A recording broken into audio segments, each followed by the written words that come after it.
السلام عليكم ورحمة الله وبركاته. الحمد لله الذي أنزل على عبده الكتاب ولم يجعل له عوجا، وأصلي وأسلم على سيدنا رسول الله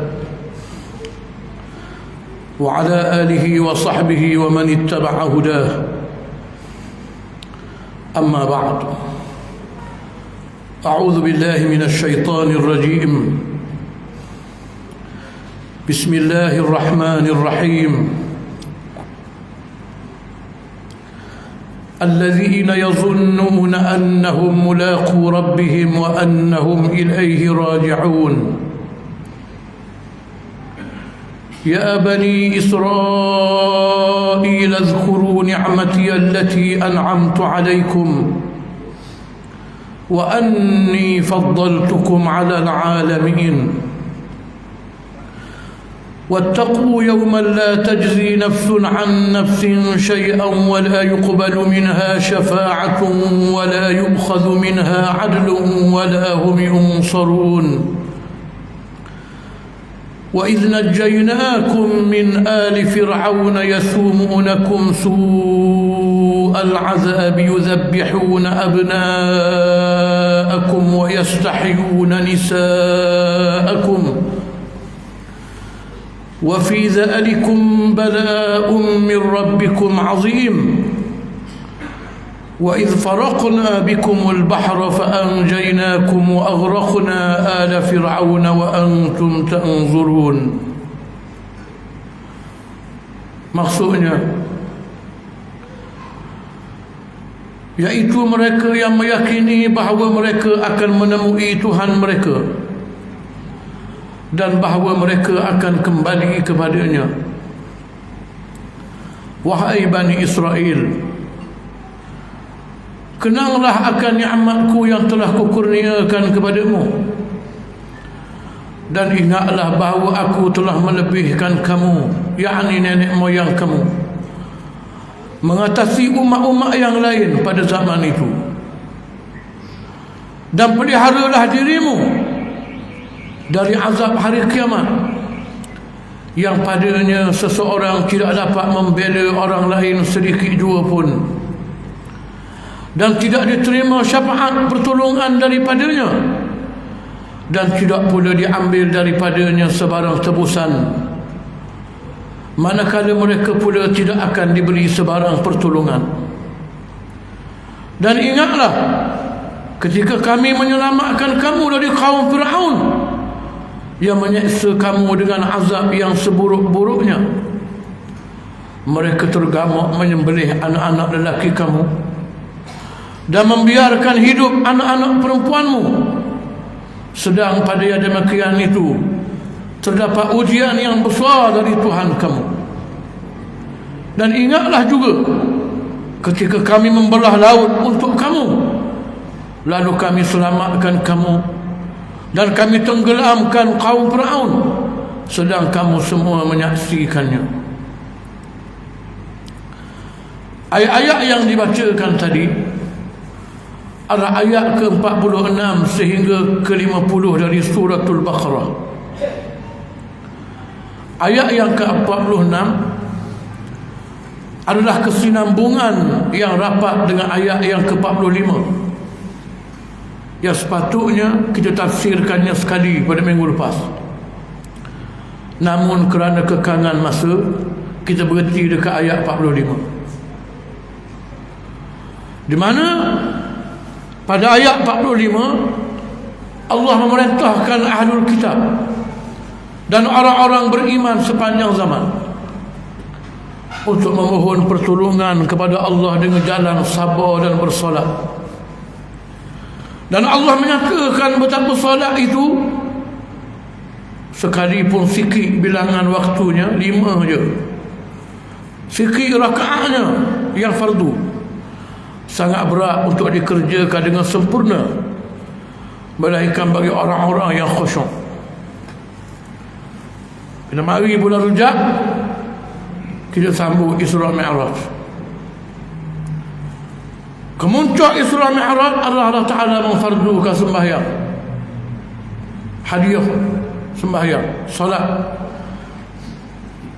Bila Nabi SAW turun dari kehadrat Tuhan, ditahan oleh Nabi Musa AS. Nabi Musa kata, hadis ini diriwayatkan oleh Bukhari Muslim, wahai Muhammad, apa yang dikatakan oleh Tuhan. Kalau kita bahasa kita kok, tokai kata mana Muhammad, boh kata mana. Nabi kata 50 kali semayang sehari semalam. 50 kali. 5 kali pun banyak-banyak. Nabi Musa kata, farji' ila rabbik, balik wahai Muhammad, pergi balik menghadap Tuhan. Fa inna ummataka la tusiqu dhalik, umatmu tak akan mampu buat. Alaihi salam Nabi Musa rahimahullah. Lalu Nabi pun naik semula, minta diskaun, kurang akhirnya tinggal 5. Cuba Nabi Musa suruh tawa lagi, minta kurang lagi. Rasulullah SAW kata, istahyaitu min Rabbi, aku muat malu wahai Musa, aku rada 5 ni. Allah Ta'ala berfirman, wahai Muhammad, hiya khamsun wahia khamsun, semayang tu aku kurang jadi 5, pahala tetap 50. Ini rahmat Allah yang menunjukkan beratnya sembahyang. Dan kita telah menghuraikan secara ringkas perkara yang berkait dengan makna dan hukum khusyuk dalam pengajian yang lepas. Kemudian pada ayat ke-46 ini, Allah mendedahkan siapakah gerangannya golongan yang khusyuk dalam solatnya, sehingga mereka tidak keberatan untuk melaksanakannya. Firman Allah Ta'ala, allazina yazunnuna annahum mulaqu rabbihim wa annahum ilaihi raji'un. Mereka yang khusyuk dalam solatnya ini, sehingga solat ini menjadi ringan, menjadi permata hidupnya, penyejuk hatinya, ialah mereka yang meyakini bahawa mereka akan menemui Allah Tuhan mereka, dan mereka akan kembali kepadanya. Allah Ta'ala mengguna perkataan yazunnun, allazina yazunnun, bukan menggunakan allazina yuqinun. Ini orang-orang yang khusyuk ialah orang-orang yang zon, yang kuat sangkanya. Kalau yakin sama Allah lagi, kalau dah kuat sangkanya. Allah Ta'ala guna perkataan ini ketika menyifatkan mereka yang mampu mendapatkan khusyuk dalam solatnya. Siapa dia? Orang-orang yang kuat sangkanya bahawa mereka akan menemui Tuhan mereka. Sekadar kuat sangka sahaja, adnal yakin dalam bahasa istilah agama, yakin yang paling minimum betapa dia akan bertemu dengan Rabb Tuhan yang bukan sekadar menciptanya, bahkan menguruh hidupnya sesungguhnya, dan juga yakin sesungguhnya dia akan kembali kepadanya. Cukup dengan ini, sekadar sangka yang kuat saja boleh membantu mereka mendapatkan khusyuk dan ringan untuk mengerjakan solat. Bagaimana pula jika mereka yakin? Kalau dia yakin, benda pula beza yakin, zon ni apa? Setiap maklumat yang ada pada seseorang, apa saja maklumat, ilmu yang ada dengan kita, dia ada 4 level. Pertama, yakin. Yakin ni ada Ustaz Tok Guru dulu buat contoh. Satu orang, dia tengok sendiri seorang pemanah panah buah apel.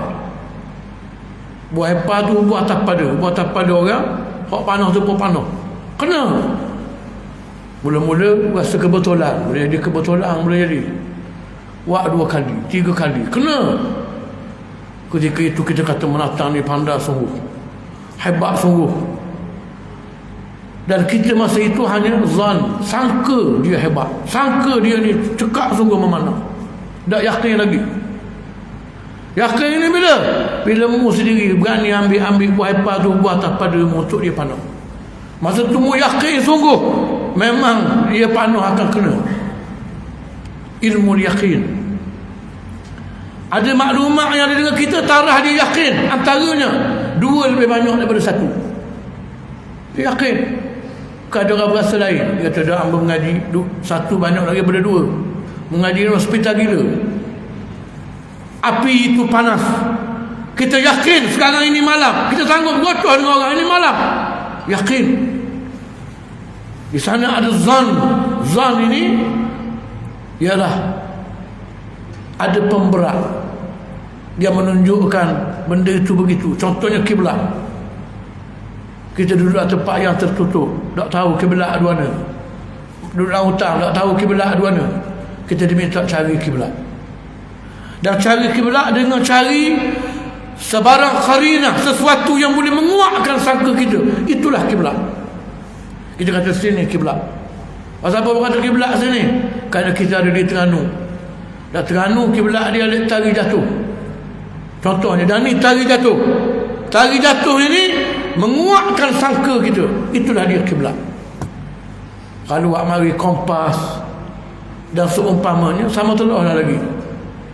Ini ada zan. Kemudian ada sok 50-50. Sok ni 50-50. Ada dua-dua kemungkinan. Umpamanya bunyi Arab jalan luar rumah kita. Orang ke? Orang curi ke? Nak kata orang sayang kita, orang rumah kita ke, tak ada bukti. Nak kata orang curi pun tak ada bukti. 50-50. Ini syok. Satu lagi dipanggil waham. Waham ni gila tu.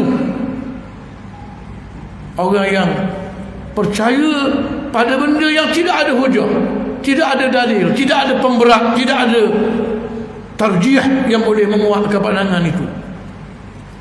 Allah menyatakan sesiapa yang sekadar dia kuat sangkaan dia akan bertemu dengan Allah, kembali pada Allah untuk dibalas segala perbuatannya di dunia, dan dia buat mari benda ini ketika dia sembahyang, dia akan khusyuk. Rahsia Allah Ta'ala beri. Kalau sekiranya kita bersalat, kita buat mari benda ini, kita sedang bermunajat dengan Allah yang kita akan bertemu dengan di satu hari nanti, biduni tarjuman, dengan tidak ada penterjemah, kita dengan Allah suara sama suara.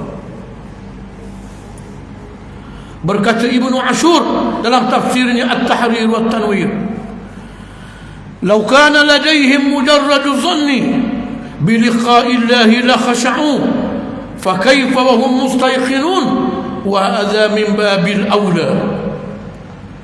Sekiranya mereka mempunyai walau sekadar zan, sangka yang kuat, betapa mereka akan bertemu dengan Allah, nescaya mereka akan tetap khusyuk. Maka apatah lagi jika sekiranya mereka yakin mereka akan bertemu dengan Allah, lagilah khusyuk lagi. Dan ini Allah atas jalan babul aula, perkara yang sikit pun sudah beri kesan, kalau banyak lagi tentulah lagi banyak kesannya. Kalau dah sangka saja boleh jadi khusyuk, kalau yakin macam mana? Dan nak mendapatkan ini, zan ini, sangka yang kuat, kita akan bertemu dengan Allah.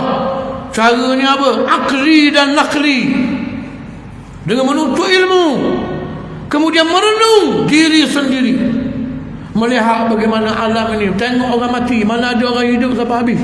Mati, bagaimana orang mati ni? Tengok dengan mata nemu bagaimana ramai orang jahat, tak sempat dibalas jahatnya. Orang yang baik tak sempat dibalas budi baiknya.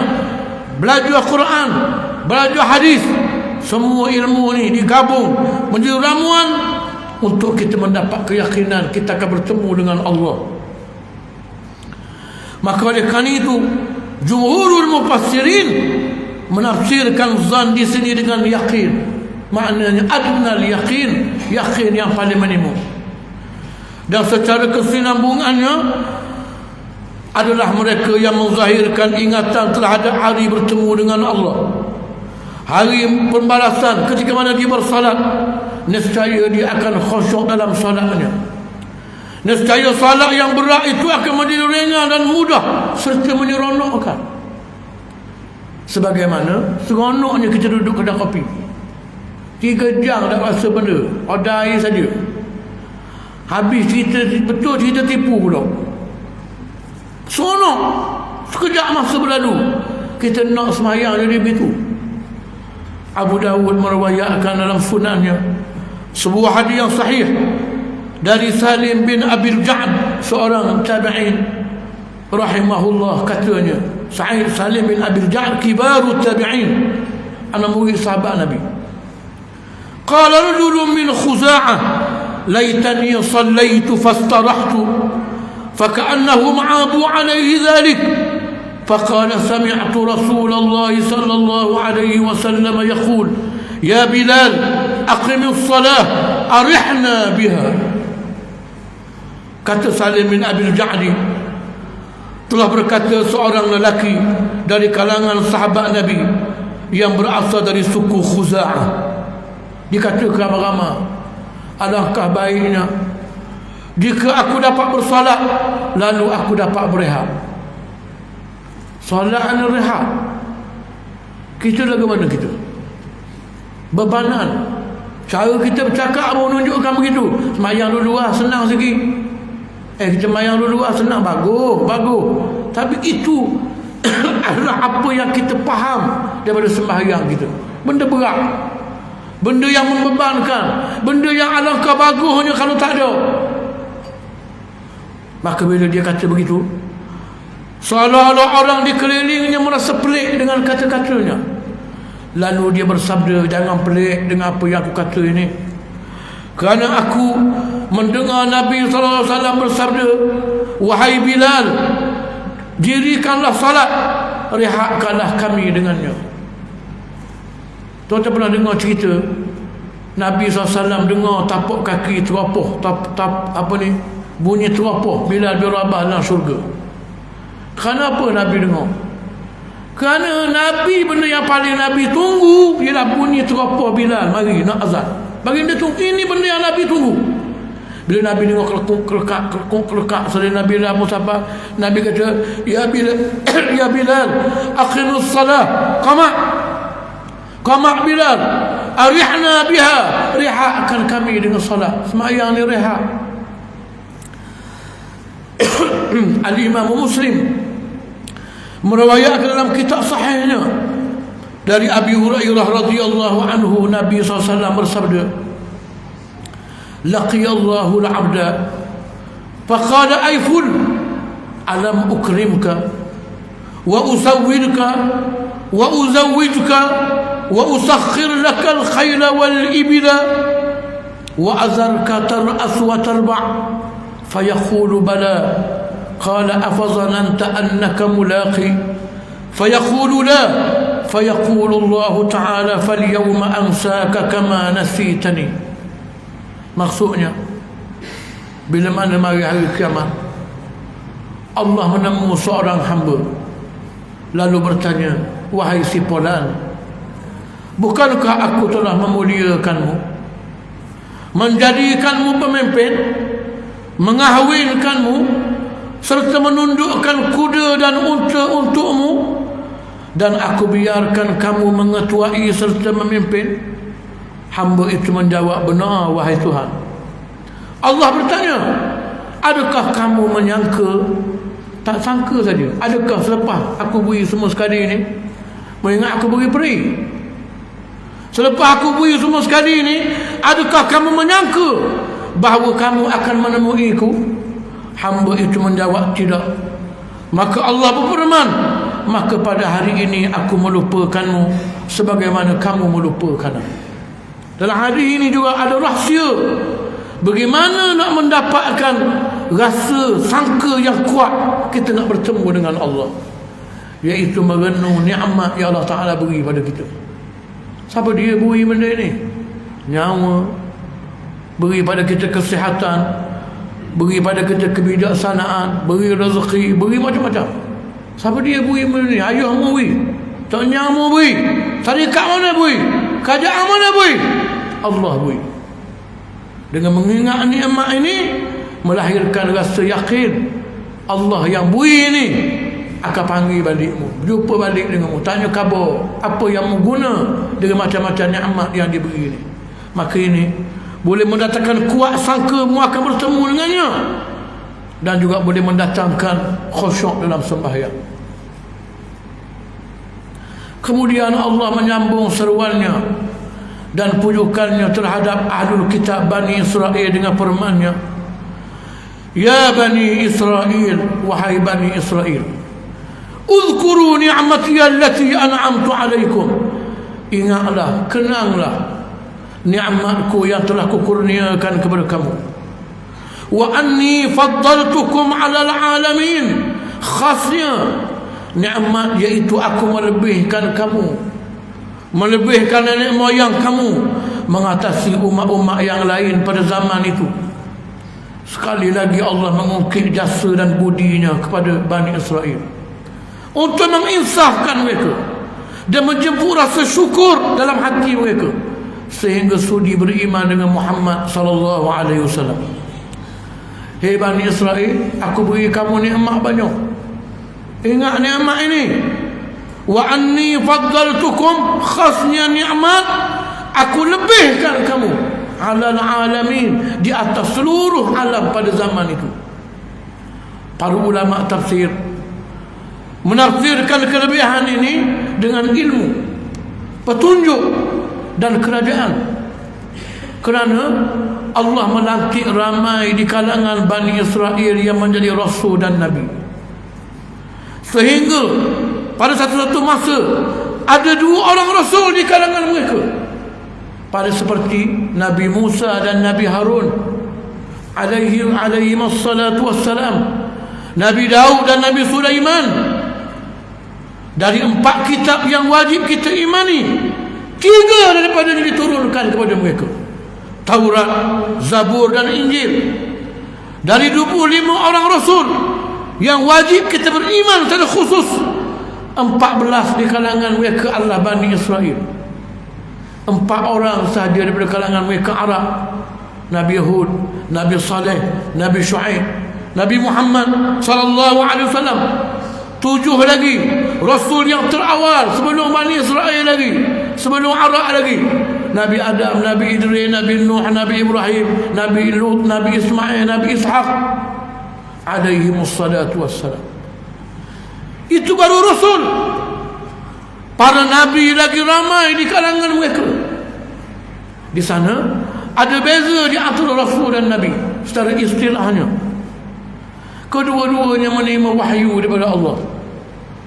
Namun para Rasul diwajibkan menyampaikan wahyu itu, dan biasanya diturunkan kepadanya syariat. Dan ada pun Nabi, dia tidak difardukan untuk menyampaikan apa yang diwahyukan kepadanya, dan dia wajib beriman dengan Rasul yang dia hidup di zaman itu.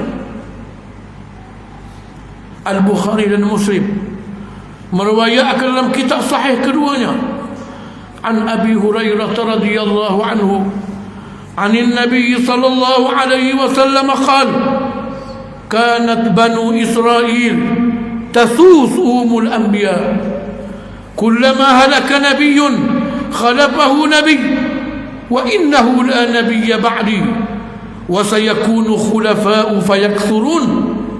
Maksudnya dari Abi Hurairah radhiyallahu anhu, dari Nabi sallallahu alaihi wasallam sabdanya, adalah Bani Israel dahulu urusan mereka, tasusu asal perkataannya siasah, urusan politik mereka diuruskan oleh nabi-nabi mereka.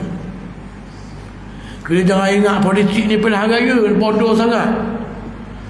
Politik inilah mengurus, jadi ketua, mengurus perkara-perkara duniawi dan ukhrawi.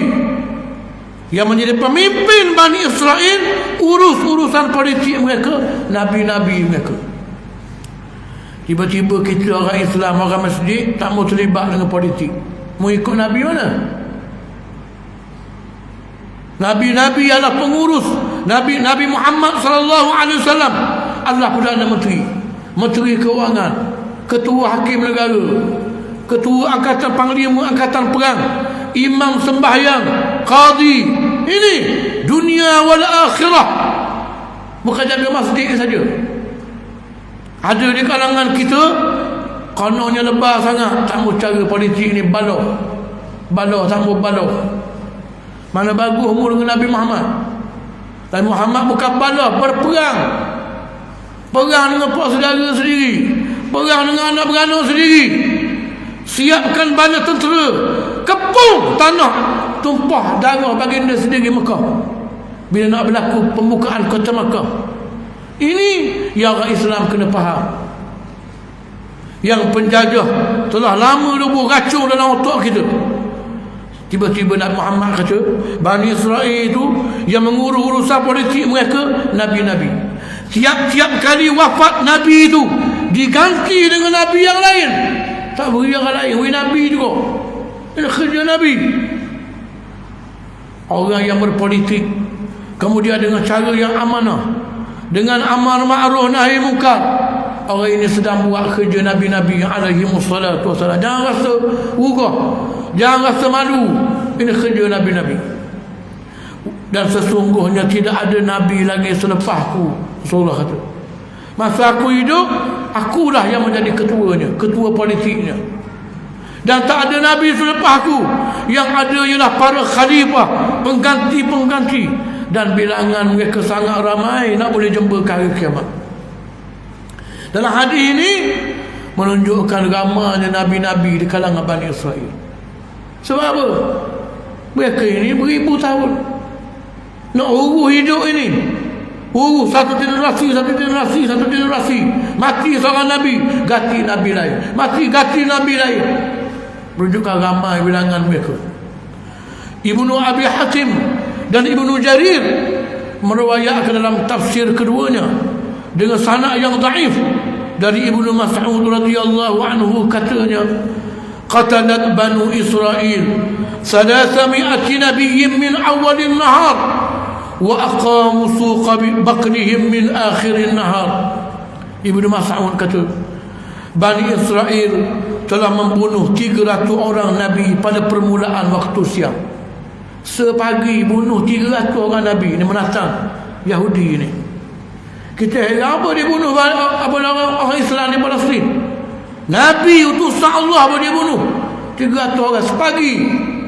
Kemudian mereka tetap membuka pasar-pasar mereka pada waktu petang. Selama je lepas bunuh Nabi, mereka pasar.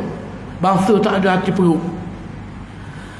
Dan membenarkan bahawasanya makna wa anni faddaltukum, aku telah melebihkan kamu. Makna lebih itu dengan perutusan Rasul yang ramai dari kalangan mereka ini dikuatkan dengan firman Allah Ta'ala dalam suratul Maidah. Tafsir Quran dengan Quran. Ayat Al-Baqarah 47 kata, hei Bani Israel, ingatlah nikmat aku yang banyak kepada kamu, dan aku lebihkan kamu di atas sekalian alamin. Mari ayat lain tafsir apa makna lebih ini. Firman Allah Ta'ala dalam suratul Maidah ayat ke-20, wa idh qala Musa liqaumihi ya qaum udhkuru ni'matallahi 'alaikum idh ja'ala fikum anbiya'a wa ja'alakum muluka wa ataakum ma lam yu'ti ahadan minal 'alamin. Maksudnya, dan ingatlah ketika Musa alaihissalam berkata kepada kaumnya, wahai kaumku, kenanglah nikmat Allah yang diberikan kepada kamu ketika dia menjadikan dalam kalangan kamu nabi-nabi. Ini nikmat. Dan dia menjadikan kamu pemerintah. Nabi Daud, Nabi Sulaiman dan zuriat-zuriat mereka memerintah kerajaan yang besar. Serta dia memberikan kepada kamu apa yang tidak pernah diberikan kepada sesiapa pun dari umat-umat yang lain pada zaman itu. Kemudian Allah mengingatkan mereka pula betapa semua nikmat itu adalah sementara, bahkan merupakan pertanggungjawaban yang akan dihitung, dihisab dan dibalas di akhirat. Firman Allah Ta'ala, wattaqu yawman la tajzi nafsun an nafsin syai'a wa la yuqbalu minha syafa'ah wa la yu'khadhu minha 'adlun wa la hum yunsarun. Dan peliharalah kamu dari azab hari kiamat. hari kiamat, bila mana dia jauh dengan kita, maka kita akan menjadi jahat. Seorang tokek royak, kalau tanya tokek, awak nak kodi yang macam mana kerja dengan awak? Saya nak kodi yang amanah, yang tak ketek duit, yang mari awal balik lambat. Tokek pasal dia dah mari awal balik lambat, rajin kerja. Tanya pula kodi, awak nak tokek macam mana? Tokek yang dawaknya kami kau orang kerja, dakwi kerja yang berat-berat, tanya gaji, bayar gaji, awal bayar gaji, ada menega lebih sikit beri lebih. Contohnya kita rayak ke dia, awak tidak akan berjumpa kuli dan tokek macam ini, mereka yang ingat adanya hari kiamat. Tak ada pasal. Kalau kita boleh banyaknya, boleh cari untung dengan cara banyaknya, kita banyaknya. Kalau kita boleh kaya banyak lagi dengan cara tipu, kita tipu. Ramai orang buat kerja ni, melainkan mereka yang ingat akan berlakunya hari kiamat. Dan dia perlu pelihara diri pada hari itu. Ada satu orang tokek kita seminar, cerita lama dah. Dia kata, mari beberapa orang pegawai kerajaan, penguat kuasa, yang kerja dia cek meter minyak ni, supaya kalau kata 2 liter, nombor 2 liter, isi 2 liter sungguh, 10 liter sungguh. Kerja dia bayar dengan gaji rakyat. Kerja dia supaya orang meniaga tidak tipu rakyat, tidak tipu customer. Dia ni mari nak ajar tipu. Dia kata, cik, kita nak ejah meter sikit. Kita dah barang banyak, dia kata 3 sen, 2 sen, 3 sen je atas liter. Orang pun tak sedar.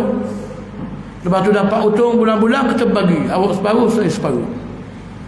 Orang ni kata ke dia, kalau saya mati, saya akan berjumpa semua sekali orang yang mari isi minyak kat saya ni. Saya nak minta halal mana? Boleh jadi ada orang maaf. Tak ada ramai yang ada maaf ni, khianat ni. Allah tak mau sudah tembak lagi. Kiamat. Ingat ada hari kiamat. Ingat ada hari pembalasan. Ini akan menjadikan manusia baik. Seorang suami yang saleh, seorang isteri yang salihah, sebuah kerajaan yang adil, yang amanah, yang ada hari kiamat. Sayyidina Umar ibn al-Khattab radhiyallahu anhu digelar sebagai orang yang memimpin Asrul Zahabiyah, zaman Islam, zaman emas Islam. Apa rahsianya? Beliau memakai cincin, tapi bukan zamrud macam orang kaya hari ni, macam setengah-setengah orang politik hari ni, zamrud. Saya nak pakai cincin besi dia, tetapi tertulis pada cincin itu, kafa bil mauti wa'idha, cukuplah mati menjadi penasihat. Mati menjadi penasihat. Sebab ini, mahu tidak mahu, suka tidak suka, kamu akan balik pada Allah. Dunia ni akan hancur lebur. Maka wattaqu, takutlah kamu, peliharalah diri kamu daripada azab yang akan ada pada hari ini. Hari apa? Yaumal la tajzi nafsun an nafsin syai'a. Pada hari itu tidak ada sesiapa pun dapat membela orang lain sedikit dua pun.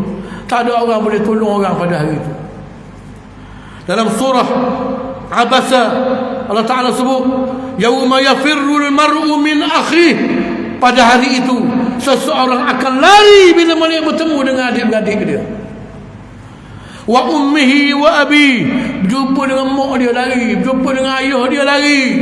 Wa sahibatihi, isterinya, jumpa dengan bini dia, tembak lari. Wa bani, jumpa dengan anak, tembak lari. Anak tidak akan tolong ayah, ayah tak boleh tolong anak, mak tak boleh tolong anak, tak ada orang boleh tolong siapa-siapa dia pun. Lari. Apa lari? Likulli imri'in minhum yawma idzin sya'nun yughnih. Tiap-tiap orang mempunyai urusan sendiri yang cukup menyibukkan untuk diri dia. Semua nak selamat diri dia belaka pada hari itu.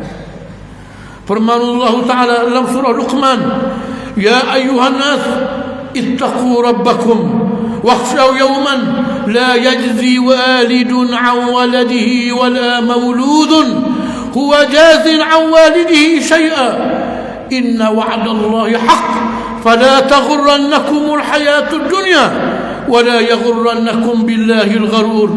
Wahai sekalian manusia, bertakwalah kamu kepada Allah dan takutlah akan hari kiamat, kerana pada hari itu seorang bapa tidak lagi mampu untuk membela anaknya. Seorang anak pula tidak akan dapat menolong ayahnya sedikit jua pun. Percayalah, kerana sesungguhnya janji Allah itu adalah benar. Maka janganlah kamu diperdayakan oleh kehidupan dunia, dan janganlah kamu diperdayai oleh syaitan terhadap Allah. Firman Allah Ta'ala, yauma la yanfa'u malun wala banun, hari yang tidak ada guna harta benda dan anak pinak. Hak duk cari lama kini, hak balah dengan orang kerana cari harta ni, pecah belah keluarga cari ke harta, bergaduh dengan saing godong habis kerana harta. Cari satu hal, jaga pula satu hal. Allah Ta'ala kata, mu akan sesat kerana tahu-tahu mu mati, mu dihidupkan satu hari, ya harta walau macam mana banyak pun tak akan ada guna lagi. Anak pinak penyokong walau macam mana ramah tak ada guna, tak ada tolongmu. Illa man atallaha biqalbin salim, malaikat mereka yang datang menghadap Allah dengan hati yang selamat daripada syirik dan perkara-perkara yang membatalkan iman. Takutlah hari ini. Wala yuqbalu minha syafa'ah, dan pada hari itu tidak diterima syafaat daripadanya. Hari kiamat di antaranya dipanggil yaumus syafa'ah, hari syafaat. Syafaat ni apa? Dalam bahasa Arab, syafa'ah daripada syafa' maknanya genap, cukup orang panggil. Ada orang yang nak masuk syurga tak cukup modal, maka syafa'ah mari mencukupkan untuk dia masuk syurga. Ada orang jadi ahli neraka, dicukupkan dia untuk keluar daripada neraka. Syafa', beri syafaat. Di mana syafaat ni ada beberapa jenis di akhirat nanti. Yang paling besar sekali syafa'atul uzma, syafaat yang paling agung, al-maqamul mahmud, kedudukan yang terpuji untuk Muhammad sallallahu alaihi wasallam. Dalam hadis yang sahih, bila berlaku kiamat, Allah Ta'ala pajang, Allah Ta'ala panggil pajang, lok kering semua sekali. Allah Ta'ala tak peduli, lok kering di pada mahsyar, cukup menyeksakan, sehingga ahlu mahsyar bincang sama-sama mereka nak macam mana ni, bagaimana biar disegerakan perbicaraan. Mari kita berjumpa dengan Adam, kerana dia Abul Bashar, ayah kita, moyang kita, supaya dia minta dengan Allah disegerakan perbicaraan. Nabi Adam tolong, Nabi Adam kata, hamba tak berani, hamba pun ada salah juga. Nabi, cuba tuan-tuan bayangkan seorang Nabi, bahkan Allah menciptakan dia dengan tangannya, Allah memuliakannya, sujud semua malaikat kepada dia. Tiba-tiba dia boleh kata nafsi. Ini Adam. Pergi berjumpa dengan Nabi Nuh, pergi berjumpa dengan Nabi Ibrahim, pergi berjumpa Nabi ini, akhirnya dengan Nabi Muhammad sallallahu alaihi wasallam. Dan inilah al-maqamul mahmud, kedudukan tertinggi sedunia. Berbilion tak tahulah, semua berhajat dengan syafaat ini. Nabi sallallahu alaihi wasallam pun menghadap Allah, sujud. Dan Allah Ta'ala ilhamkan kepada Nabi puji-pujian yang tak pernah dipuji Allah sebegitu. Allah Ta'ala berkata, irfa' akak kepada wahai Muhammad, minta apa saja aku beri untukmu seorang ini, apa saja aku beri. Ini syafa'atul uzma. Kemudiannya syafaat Nabi sallallahu alaihi wasallam untuk umat dia. An Abi Hurairah radhiyallahu anhu anna Rasulullah sallallahu alaihi wasallam qala likulli nabiyyin da'watun mustajabah fata'ajjala kullu nabiyyin da'watahu wa inni ikhtaba'tu da'wati syafa'atan li ummati yawmal qiyamah fahiya na'ilatun insya'allahu man mata min ummati la yushriku billahi syai'an. Rawahul Bukhari. Abu Hurairah radhiyallahu anhu kata, Nabi SAW pernah bersabda, setiap Nabi mempunyai satu doa yang mustajab. Semua Nabi-Nabi. Orang Terengganu ni buah kilah, buah mengelah sekali. Tiap Nabi-Nabi Allah Ta'ala beri. Maka setiap Nabi telah menyegerakan doanya di dunia. Namun sesungguhnya aku menyimpan doaku sebagai syafaat untuk umatku pada hari kiamat. Dan kerana inilah kita berselawat kepada Nabi SAW. Semua Nabi-Nabi menggunakan doanya, bahkan menggunakan doanya untuk menghancurkan umatnya yang kufur. Tapi Nabi SAW simpan doa ini. Dipukul di Taif, dihantar di medan Uhud, semua yang berlaku ini Nabi tahan lidah dia. Ini rahmah, Nabiur Rahmah, tahan lidah dia. Tak nak guna doa ini. Aku simpan doa ini sebagai syafaat untuk umatku pada hari kiamat. Baginda bersabda lagi, syafaat itu akan diperolehi insya-Allah oleh sesiapa sahaja daripada umatku yang mati dalam keadaan tidak menyekutukan Allah dengan sesuatu pun. Al-Imam Tirmizi meriwayatkan dan Muslim juga meriwayatkan dari Jabir bin Abdullah Al-Ansari radhiyallahu anhuma, sabda Nabi SAW, syafaati li ahli al-kaba'ir min ummati. Nabi kata, syafaatku adalah orang-orang untuk orang-orang yang melakukan dosa besar di kalangan umatku. Dan walaupun hari kiamat ini hari syafaat, syafaat Nabi Muhammad, syafaat Nabi-Nabi yang lain, syafaat orang-orang yang mati syahid, syafaat tok-tok guru pada anak murid dia, disebut dalam hadis. Tapi semua syafaat ini hanya berlaku dengan izin Allah sahaja. Ayatul Kursi yang kita baca sama, Allah Ta'ala berfirman, man dhal ladzi yashfa'u 'indahu illa biiznih. Tidak ada sesiapa yang dapat beri syafaat di sisi Allah melainkan dengan izin Allah. Allah berfirman lagi, takutlah pada hari kiamat, wala yu'khadhu minha 'adlun. Pada hari itu tidak diambil sebarang tebusan. Mu nak tebus supaya mu tidak diazab oleh Allah dengan apa? Hartamu, gerak tanahmu, penyokormu, pialamu, tak diterima sebarang tebusan. Tak ada harga. Wala hum yunsarun, dan mereka tidak akan diberi pertolongan sedikit dua pun. Ibnu Katsir ketika menafsirkan potongan yang terakhir ini, beliau mengatakan, ولا أحد يغضب لهم فينصرهم وينقذهم من عذاب الله كما تقدم من أنه لا يعطف عليهم ذو قرابة ولا ذو جاه ولا يقبل منهم فداء.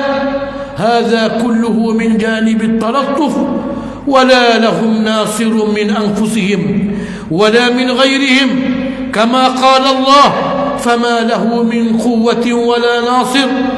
أي أنه تعالى لا يقبل في من كفر به فدية ولا شفاعة ولا ينقذ أحدا من عذابه منقذ ولا يجيره منه أحد. ابن كثير kata,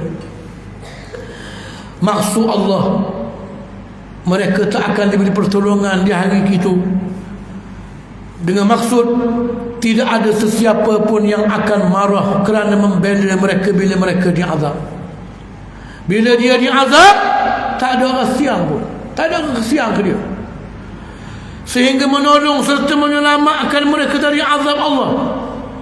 Dan bahawa tidak ada kaum kerabat maupun orang yang berpengaruh akan merasa belas kasihan terhadap mereka dan tidak diterima sebarang tebusan daripada mereka.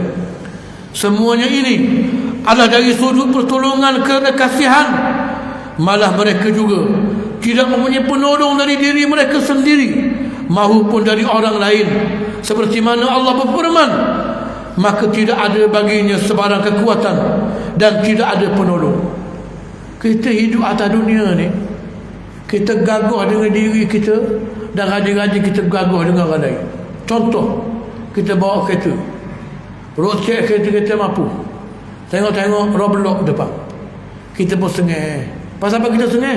Kerana kita ketua polis, kita suruh orang blok tu buat. Kalau nak samang kita, ini orang yang gagah dengan diri dia. Ada seorang lagi pula rotik mampu, ada orang blok senyum juga dia. Apa? Kerana ketua polis pak dara dia, ketua polis tok nyah dia ikutlah, gagah dengan orang lain. Allah Ta'ala kata fama lahum min quwwatin wala nasir. Itu dunia. Hari bila mari kiamat, tidak ada orang ada sebarang kekuatan diri, dan tidak ada seorang yang jahat akan ada penolong yang boleh menolong dia. Dan sesungguhnya Allah tidak menerima fidyah maupun syafaat bagi sesiapa yang kufur kepadanya, dan tidak ada sesiapa pun yang dapat menyelamatkannya atau melindunginya daripada azab Allah kepada mereka pada hari itu. Wallahu a'lam wa sallallahu ala nabiyyina Muhammadin wa ala alihi washabihi ajma'in. Subhanakallahu bihamdik, asyhadu an la ilaha illa anta, astaghfiruka wa atubu ilaik. Wassalamu alaikum warahmatullahi wabarakatuh.